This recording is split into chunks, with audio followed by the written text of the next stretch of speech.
Vous êtes sur Yemi, votre émission de santé publique. Bienvenue dans l'entretien de la semaine. Aujourd'hui, nous abordons un sujet sensible mais crucial, la prévention du suicide. Parler du suicide, ce n'est pas l'encourager. Au contraire, c'est prévenir, comprendre, détecter, mais surtout agir. Quels sont les signes d'alerte? Qui est concerné? Et surtout, quelles solutions concrètes peuvent réellement sauver des vies? Pour en parler, nous recevons Monsieur Bandinga Manu, qui est acteur culturel et qui viendra nous partager son témoignage. Bien entendu, je serai accompagné par le docteur Maël Ndao, neurologue. Rebonjour, docteur. Bonjour, Monsieur Bandinga. Bonjour. Bienvenue sur Yemi. Merci. Alors, docteur Ndao, dites-nous, finalement, le suicide, comment pourriez-vous le définir? Alors, le suicide, c'est, on va dire, la mort par suicide, par un acte autolésionnel, donc qui est dirigé contre soi dans le but de provoquer la mort, justement. Donc c'est ça le suicide, c'est le bout de la chaîne. Sinon, il y a plusieurs notions qu'on peut aborder, parce qu'il y a ce qu'on appelle le suicide, il y a ce qu'on appelle le comportement suicidaire, il y a les idées suicidaires, il y a les tentatives de suicide. Donc là, c'est tout un processus. Souvent, avant d'arriver à l'acte suicidaire, il y a toutes ces étapes. Les comportements suicidaires, on va dire, c'est un ensemble de comportements que la personne va adopter, qui auront pour but d'apporter la mort, mais les actes sont souvent pas très létaux, on va dire. Et on a les idées suicidaires qui est le processus, ça veut dire que la personne s'imagine, crée des mécanismes pour pouvoir arriver au suicide. La tentative de suicide, donc la personne va essayer, va poser un acte dans le but de se donner la mort, mais cet acte ne va pas aboutir à la mort. Donc il y a essentiellement ça. Et donc il faut faire la distinction entre ces étapes, parce que souvent, avant d'arriver à l'étape de suicide, on a tout ça. Et ça fait partie des choses qui permettent à l'entourage, pas forcément au médecin, mais à l'entourage de détecter ou bien de solliciter de l'aide, d'alerter en fait l'entourage chez ces personnes-là, parce qu'il faut vraiment regarder tous ces paramètres-là avant d'arriver au suicide. C'est un sujet très très très important parce qu'on n'en parle pas beaucoup. On n'en parle pas beaucoup. Je pense que les chiffres que j'ai vus, on est autour de 800 000 suicides par an. Au Gabon? Non, mondialement. Au Gabon, on n'a pas encore de chiffres, sous réserve des travaux des psychiatres, parce que c'est plus une pathologie psychiatrique. J'en parle en tant que neurologue parce il peut y avoir des implications sur le plan neurologique, mais c'est plus les psychiatres qui voient ces patients, soit directement ou bien que d'autres médecins adressent, parce qu'il y a un côté médical qui peut dans les causes au niveau du suicide. Finalement, c'est un véritable enjeu de santé publique. Un très gros enjeu de santé publique. Dans d'autres pays, mais même ici, il y a des populations jeunes, par exemple, quand elles se suicident, c'est un drame. C'est un drame parce la société doit se poser des questions, l'entourage proche doit se poser des questions. En fait, c'est une affaire de tous, au final. Quand on va rentrer dans les causes, si tu permets, on pourra en discuter. Mais ça, c'est les chiffres que j'ai pu avoir sur le suicide. Et il y a aussi une grosse composante culturelle, sociétale. Sur le plan culturel, par exemple, on lit que les hommes sont plus touchés que les femmes. Les femmes, il y a le côté violence conjugale, etc., qui revient beaucoup. Les hommes en culture africaine qui se confient très peu, finalement, un homme doit rester fort. Qui doivent rester forts et donc qui sollicitent de l'aide très difficilement avec une charge mentale énorme. Donc on comprend pourquoi ces personnes-là se retrouvent souvent au suicide. Bien entendu, il y a des maladies. Il y a des maladies qui entraînent au suicide, des diagnostics qui sont difficiles à accepter et les choses courantes de la vie. Aujourd'hui, ce qui est d'actualité, je pense, c'est les violences numériques, par exemple. Voici des sujets qui peuvent emmener les personnes, fragiliser l'état psychologique d'une personne. Pour rester justement sur toutes ces causes, sur ces facteurs, il y a également la dépression et tous les autres phénomènes de la vie courante. Finalement, les situations qui peuvent nous emmener, on va dire des cas de force majeure.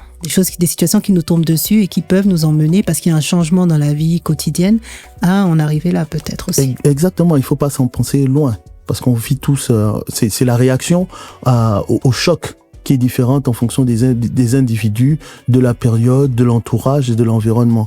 Nous, dans le cadre médical, moi étant neurologue, la pathologie que je traite en principal, c'est les AVC. Donc c'est une première cause des handicaps de l'adulte. Donc vous vous rendez compte, vous avez un père de famille d'une quarantaine d'années qui est marié, qui est le socle de sa famille, qui est frappé d'un AVC. Et grave, par exemple, avec une paralysie de tout un hémicorps qui peut plus parler, qui peut plus s'exprimer.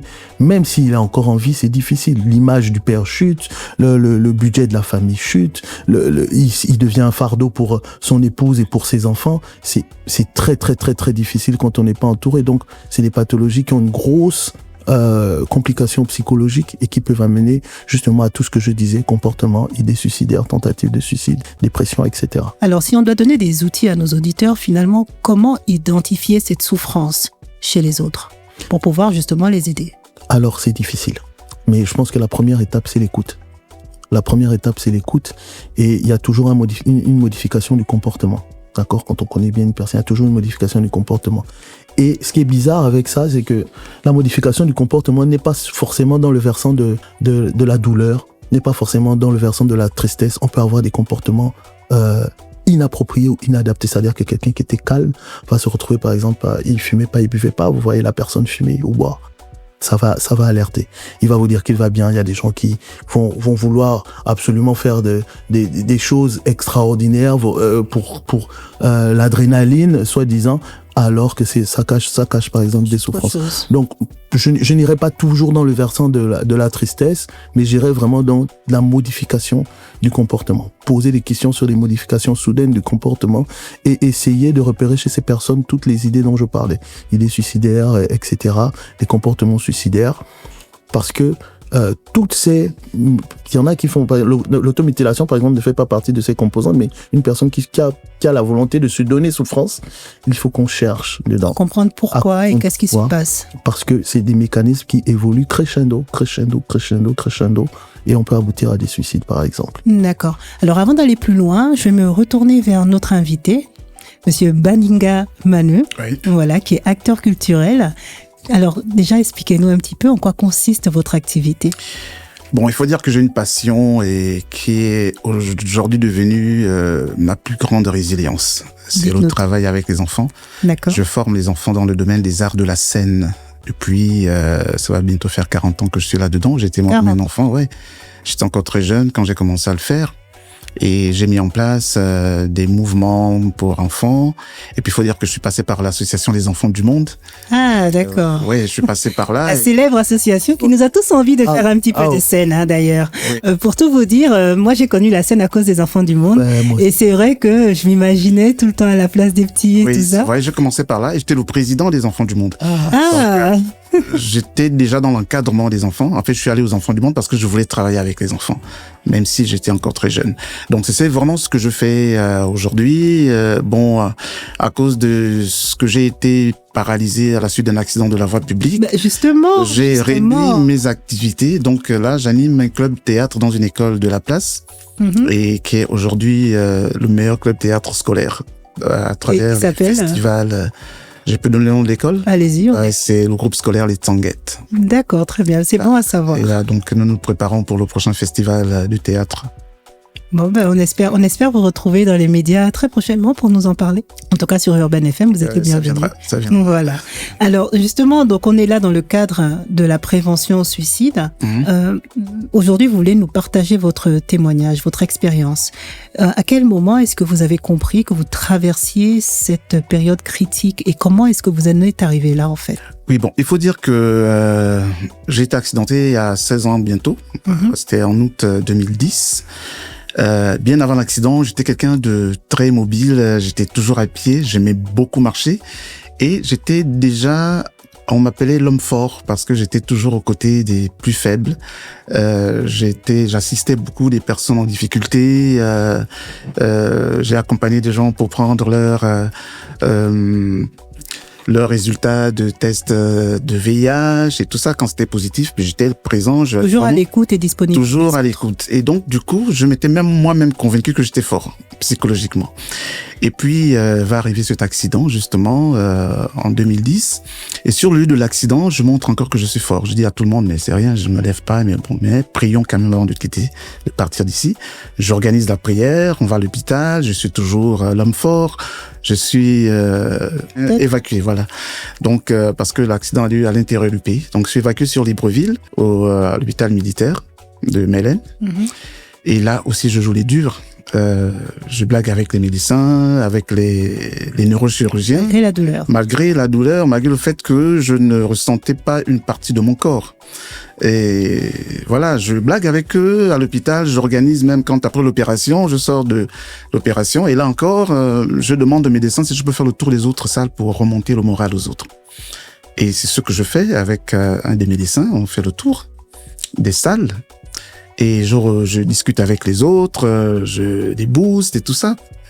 Et là encore, je pense que je suis fort. Tout le monde me dit mais c'est bien, pas une sortie et tout. Et quand je sors de l'hôpital, je vais dans les associations des personnes handicapées pour les motiver à accepter leur handicap et à continuer les activités malgré leur handicap. À ce moment-là, vous faisiez un déni peut-être? Peut-être que c'était un déni, mais il faut dire que j'ai voulu continuer ce que je faisais avant l'accident. En fait, pour montrer que vous étiez fort. Pour montrer. Bon, je ne voyais pas le côté fort, mais pour moi, c'était la paralysie ne va pas m'empêcher de faire ce que j'ai toujours fait.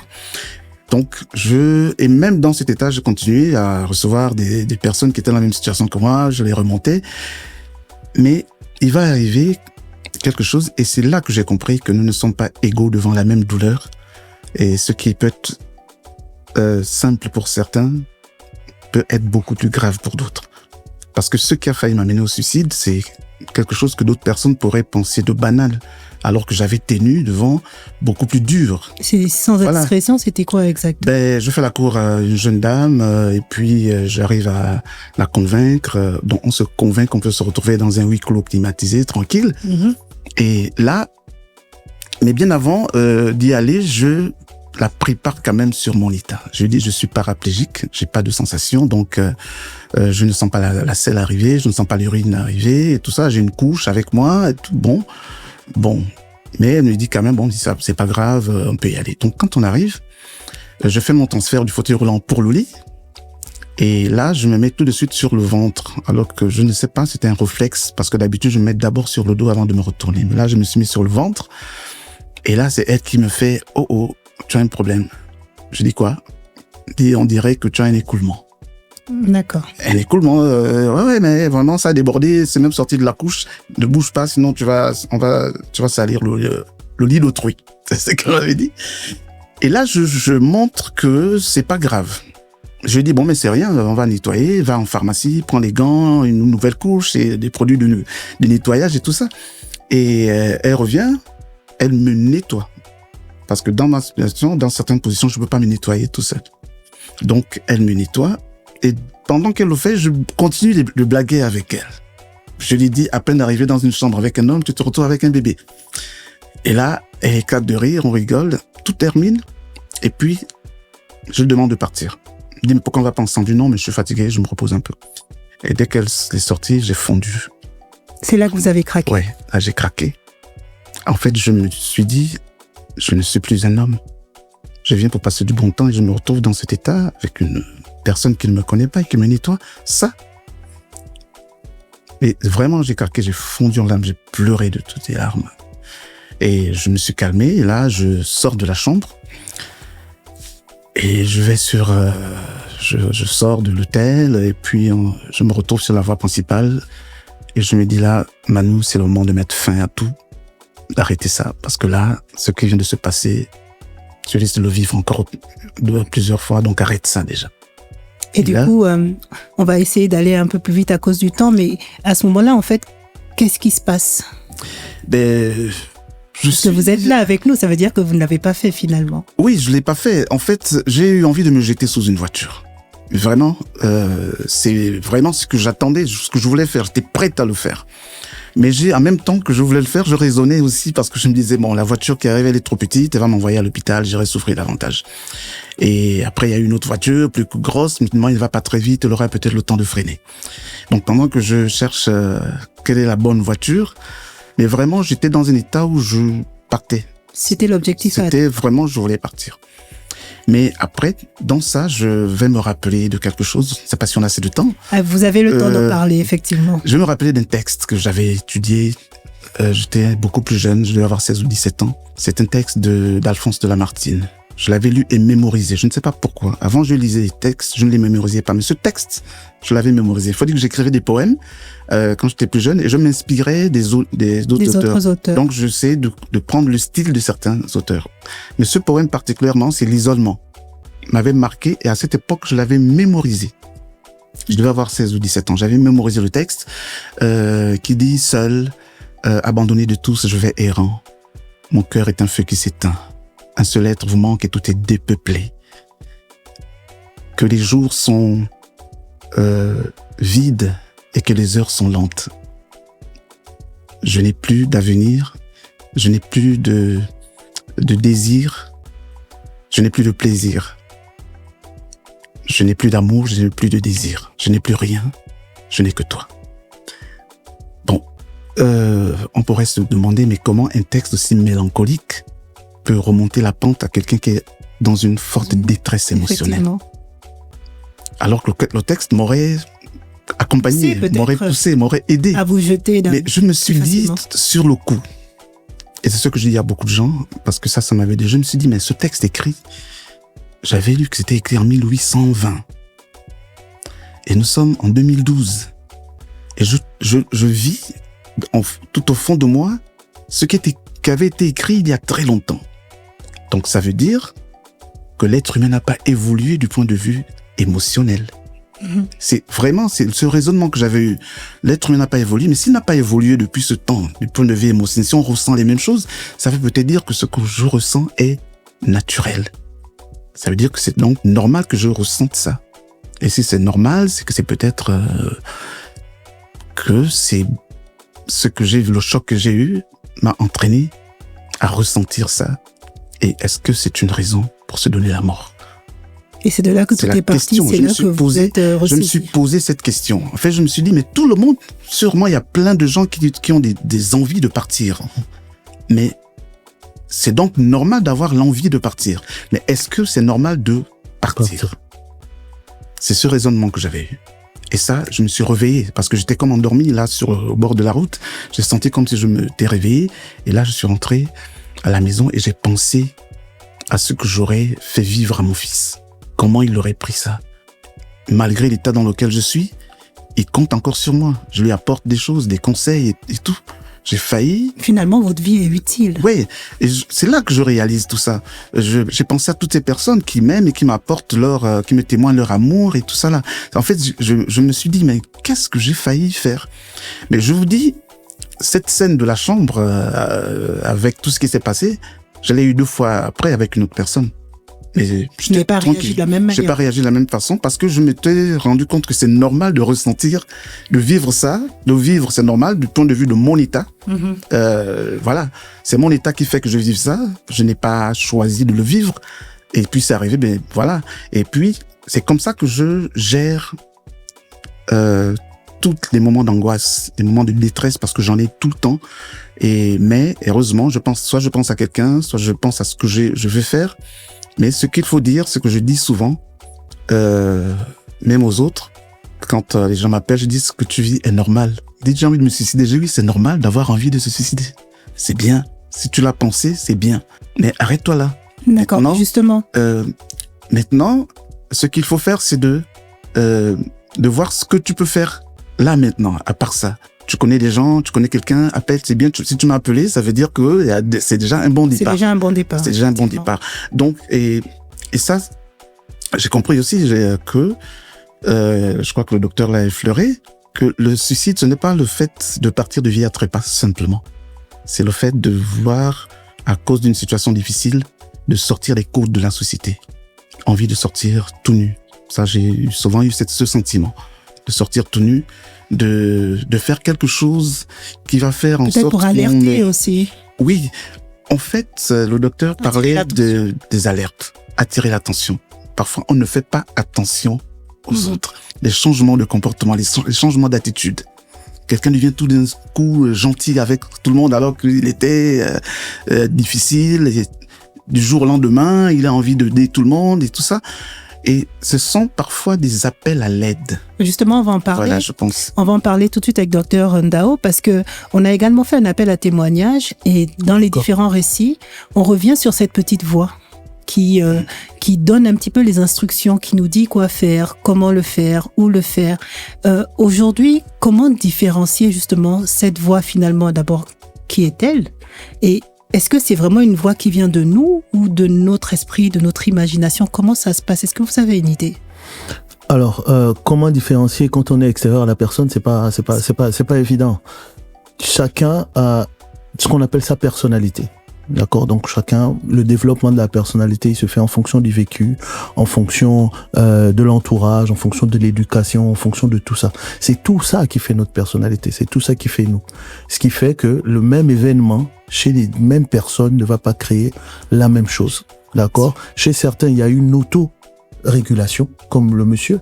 D'accord, monsieur Badinga, c'était une autorégulation. Chez d'autres, c'est d'autres personnes qui vont essayer d'aider. Donc, il y a plusieurs facteurs qui peuvent permettre de cette voix-là. Il y a des gens qui peuvent pas l'avoir ou avoir la voix contraire, qui dit vas-y. D'accord? Qui dit vas-y, qui pousse la personne, oui, vas-y, en fonction du tissu de la personnalité. D'accord? Donc, c'est vraiment cette personnalité-là qui va définir le comportement, qui va définir la réaction au comportement de chaque personne. Moi, j'ai aimé beaucoup son témoignage, surtout parce que je pense à cette dame. D'accord? Il est très rare.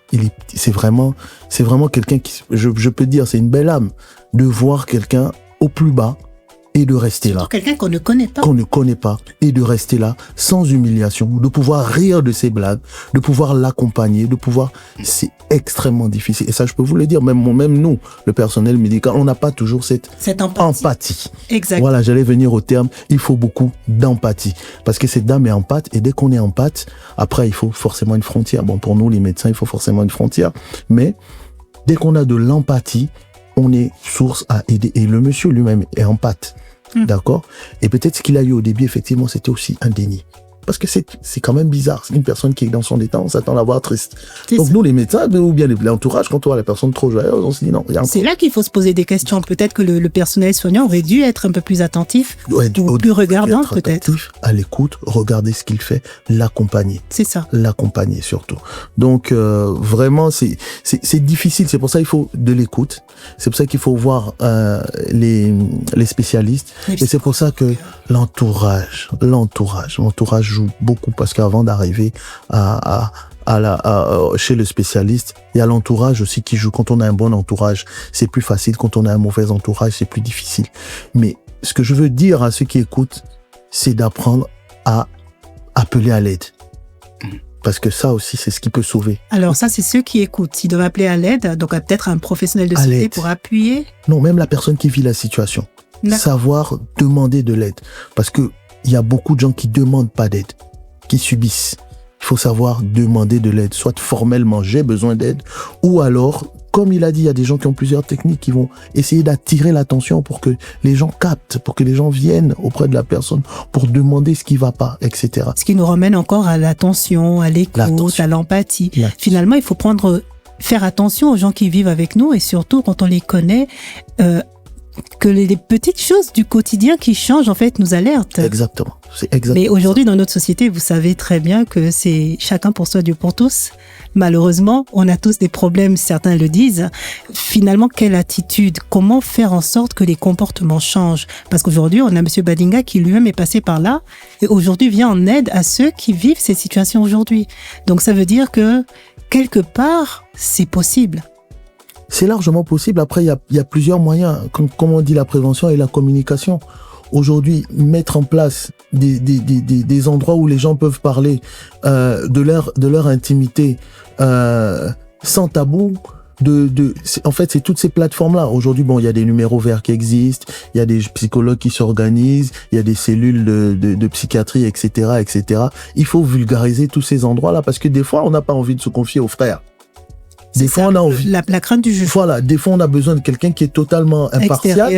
Et donc, il faut que cette personne soit facile d'accès. Si la personne arrive à l'hôpital et qu'on lui dit non, tel vient consulte le jeudi, non. Mais si on a un numéro, si on a une page Facebook où on peut faire un message inbox pour dire moi, je peux vous contacter par là et que ça se passe dans le privé, et on a une réponse, même tout de suite, qui vous dit non, monsieur, je peux vous recevoir tel jour. Pour l'instant, faites X ou Y chose. En tout cas, qu'il y ait déjà le début de quelque chose dès qu'il y a une sollicitation. La déception vient du fait de quand la personne, parce que c'est d'abord difficile, je vous ai parlé des hommes notamment, les hommes, c'est des gens qui hésitent. Et le premier contact qu'il aura quand il va s'ouvrir, s'il est mauvais, il va se fermer davantage. Alors que si c'est un contact qui ouvre, mais la personne va se découvrir. Donc il faut être attentif et être disposé à écouter ce que l'autre dit. Alors on a tendance à regarder un petit peu les films, les séries, etc. Et c'est vrai que dans d'autres pays, il y a ce qu'on appelle des ateliers d'écoute où chacun peut venir partager son expérience, etc. Est-ce que ça existe au Gabon? Des groupes de parole. Des groupes de parole. Oui, et vous allez même... Enfin, moi, par exemple, pour le cadre des pathologies que je gère souvent, pour les AVC, il y a des patients qui ont créé des associations et qui arrivent maintenant à nous appeler pour dire « Venez parler de ceci ». Parce que l'isolement n'est pas une bonne chose. Et il en parlait tout à l'heure. Dès qu'on voit qu'il y a quelqu'un il suffit de voir quelqu'un qui a subi la même chose pour se dire « Ah, moi aussi, je peux m'en sortir. » Parce que quand on se sent trop différent, c'est-à-dire que par exemple, là, nous tous, nous avons nos deux jambes, nous marchons tous les jours, et puis de se dire que, mais pourquoi je suis le seul comme ça? Pourquoi je suis le seul? Mais dès qu'on voit quelqu'un qui est comme moi, tout de suite, la souffrance diminue. On la partage. Le regard même que la personne aura va dire, tu es mon frère, je comprends ta souffrance. Est-ce que vous voyez? Donc, les personnes qui subissent les mêmes choses, il est bien de les fédérer. Ça existe. Moi, je motive les spécialistes à le faire, mais aussi les patients.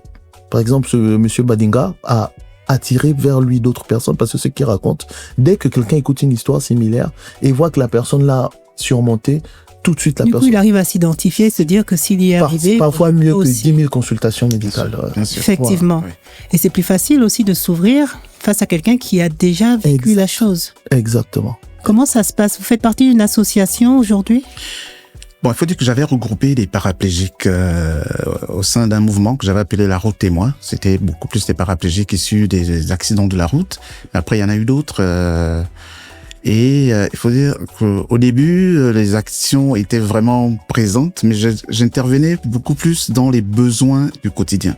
Donc, je me suis battu, par exemple, pour avoir des fauteuils roulants, des produits pharmaceutiques, parce que nous, avec les escars, le médecin il sait de quoi il s'agit. Les paraplégiques sont exposés aux escars et je me suis beaucoup battu pour que certains aient des produits pharmaceutiques. Je connais un qui est parti parce qu'il manquait du Dakar. Du Dakar? Ouais. D'accord. Il avait arrêté de faire des soins, il manquait ça, mais bon, on communiquait, parfois j'envoyais les gens, mais après il avait arrêté, je pense qu'il était gêné de demander tout le temps. Et puis, il faut dire que dans l'écoute, je vais dire aux gens, lorsqu'on vous appelle, quelqu'un vous appelle en détresse, évitez de le culpabiliser, évitez de penser qu'il en fait trop, évitez de lui dire que il y a beaucoup de gens qui vivent ça, il y a des gens qui souffrent plus que toi et c'est toi qui te plains. Évitez ce genre de paroles. D'accord. Moi, j'avais failli m'effondrer. J'appelle une amie parce que j'étais au plus mal. Et elle me dit, si tu croyais vraiment en Dieu, tu n'allais plus être dans cet état.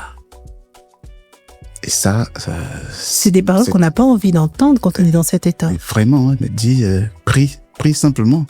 Si tu croyais vraiment en Dieu, Bon. Et quand j'ai raccroché, je me suis culpabilisé. En fait, je me suis dit, bon, c'est peut-être parce que je ne prie pas assez que je suis toujours paralysé. C'est ma faute. Finalement, on finit par se remettre en question. On se remet en question. Et puis, ça, c'est difficile. Et c'est ce que je dis aux gens, faites toujours attention, même dans les couples. Quelqu'un qui change d'attitude, qui change ne blâmez pas la personne, cherchez à comprendre pourquoi. Ne dites pas, mais hier on était bien, aujourd'hui c'est comment? Voilà, cherchez à comprendre, c'est toujours important. Et parce que moi, les cas des personnes qui m'ont appelé pour dire qu'ils voulaient faire ça, c'était souvent l'écoute. Vous avez un enfant qui a été violenté ou abusé et qui vient voir le parent et le parent commence à lui poser des questions. Mais tu étais où? Pourquoi tu allais là-bas? Tu étais habillé comment pour les filles? Limite, c'est de sa faute. Voilà. En fait, si ça t'est arrivé, c'est ta faute. Vous êtes agressé à 23h dans un quartier, vous allez à la police, le policier vous dit, mais vous savez que là-bas c'est dangereux, pourquoi vous êtes passé là-bas? Bon. Il y a ce genre de choses touche énormément. On fait pas souvent attention. En fait, tu dis finalement, c'est ma faute. Et je dis, apprenons à regarder les uns les autres et faisons confiance. Ayons la culture du psychologue. C'est important. La culture du spécialiste.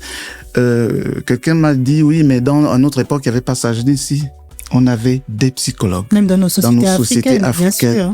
Ton grand-père, un sage du village, tout le monde pouvait être ton psychologue. Le psychologue, c'est celui qui te connaît, qui sait comment tu fonctionnes et qui connaît l'environnement dans lequel tu vis. Donc, il sait comment répondre à tes besoins parce qu'il te connaît plus ou moins bien et il sait ce que tu endures et il connaît plus ou moins l'environnement. Et dans nos sociétés actuelles, des personnes vont se former justement pour étudier comment sont nos familles, comment est la société. Ils vont faire ces études pour devenir le sage du village. C'est ça. Donc, le psychologue, il a remplacé ton grand-père, il a remplacé le chef du village, le chef un sage dans le village. Parce qu'il est allé étudier, la personne humaine et l'environnement dans lequel il vit. Et moi, je change beaucoup avec des psychologues, pas dans mon cas, parce que j'ai beaucoup d'amis de psychologues. Et c'est souvent dommage, ça je l'entends souvent, beaucoup de psychologues font des prises en charge psychologiques sur la base de ce qu'ils ont étudié en Europe. Et l'autre problème, c'est que les psychologues, beaucoup, n'ont que leur bureau pour recevoir. C'est peut-être par manque de moyens. Ça dépend. On a quand même beaucoup de psychologues aujourd'hui qui se déplacent et qui vont dans l'environnement aussi des personnes. On en connaît quelques-uns qui font un travail. Mais c'est très bien. Formidable. C'est une très bonne chose parce que moi, des personnes que j'ai connues ont arrêté d'aller chez le psychologue parce que c'était que le bureau. Il y a des psychologues qui se déplacent. C'était que le bureau. Et alors que ça devrait être, comme vous dites, qui vont sur le terrain, qui vous observent simplement, qui vous accompagnent quelque part et voient comment vous vous comportez. Et finalement, on est tous à l'aise dans notre environnement. Et je pense qu'il y a tout ça qu'on doit prendre en compte. Mais dire aux personnes en détresse qu'un problème psychologique, une détresse psychologique ne se confie pas à n'importe qui et ne se confie pas à soi-même également. Effectivement. On ne se confie pas à soi-même un problème. Parlez toujours à quelqu'un. Vous devez 50 millions à une personne qui vous harcèle. Si vous vous confiez à quelqu'un, vous allez trouver une solution. Peut-être comment négocier, comment faire et tout ça. En tout cas, vous trouverez une solution. Il y a toujours une solution quand on a parlé. Parce que ce qui arrive, il faut éviter qu'on dise, mais s'il nous avait dit, on aurait pu. Est-ce que c'est pour ça qu'il est parti alors il a de la famille, il a des amis? Encore faut-il que ce soit sincère. Il y a toujours ces réactions. Même si de votre vivant, vous avez tenté des appels à l'aide, des personnes à réagir, mais essayez toujours. D'accord. Parce que la vie, ce n'est pas simple en même temps pour tout le monde, hein. Même les personnes qu'on voit en plein c'est jamais simple pour personne, c'est juste que certains ont des facultés qui sont peut-être simplement, mais il faut toujours chercher à se battre et chercher des coins de résilience. D'accord. Voilà. Très bien. Alors, on est en train de tirer à la fin, justement. Docteur Ndao, pouvez nous donner votre mot de fin, finalement, un mot pour ces auditeurs qui vous écoutent? Alors, la première chose, c'est une affaire de tout le monde. Ça peut arriver à tout le monde. Et on peut basculer de la personnalité normale à la personnalité suicidaire en une fraction de seconde. Donc, c'est d'abord la première chose, dire que c'est une affaire de tout le monde et dire ensuite, appeler à l'aide. Sachez demander de l'aide. Quand vous demandez de l'aide, vous pouvez échouer une fois, vous pouvez échouer 2 fois, 3 fois, 4 fois. N'arrêtez pas de demander de l'aide parce que vous trouverez toujours sur votre chemin, à force de résilience, à force de persévérance, une personne pour vous aider. Et vous serez par la même occasion la personne qui va aider les autres et qui va entretenir la chaîne. D'accord. Monsieur Badinga, peut-être si quelqu'un a besoin de vous contacter pour profiter de votre expérience, c'est possible de laisser un contact? Bon, en fait, ce que je vais dire, c'est... Ou une association? Il faut que j'en retienne, que je donne ce que j'ai envie de recevoir. Parfois, c'est parce que ça me manque que je le donne. Ça veut dire que parfois, quand j'ai besoin d'affection, j'offre mon affection pour partager avec l'autre. D'accord. Et c'est ce qu'il faut chercher à faire. Souvent, quand vous vous sentez seul, n'attendez pas que quelqu'un vienne à vos côtés. Cherchez à soutenir quelqu'un qui est seul. Et vous serez à 2 cette fois. C'est vrai qu'on n'y pense pas. On n'y pense pas, mais c'est une très très belle façon de voir les choses. Je pense aussi. C'est un peu ce que je fais. Et puis, il faut aimer ce que vous faites. Parce que moi, je dis, le travail avec les enfants me sauve la vie tous les jours. Parfois, dans un moment de ça ne va pas, je pense à un projet avec les enfants, je me mets à écrire quelque chose, voilà, et ça me remonte. En fait, les difficultés, c'est à tous les niveaux, quoi. Tout le monde peut sentir un moment de détresse émotionnelle. Ça, c'est naturel. Il faut toujours trouver quelque chose pour rebondir. Bon, ben voilà. C'était votre mot de la fin. Merci. Alors, tout simplement, à travers cet échange, retenons l'essentiel. Le suicide est l'expression d'une souffrance profonde. Mais cette souffrance peut être entendue et accompagnée. Le témoignage que nous avons écouté aujourd'hui nous rappelle qu'il est possible de s'en sortir. Parler est une force. Écouter peut sauver une vie. Si vous traversez une période difficile, ne restez pas seul. Faites-vous accompagner. La santé mentale est une priorité de santé publique. Vous le savez, je suis Lobs et j'espère vous retrouver en bonne santé la semaine prochaine. À bientôt. À bientôt. Yemi, votre émission de santé publique. Retrouvez Yemi, votre émission de santé publique présentée par Lobs et Dr Angué Marcia et Pouspé Mongoy sur Urban FM 104.5, la station urbaine. Du lundi au vendredi à 11h.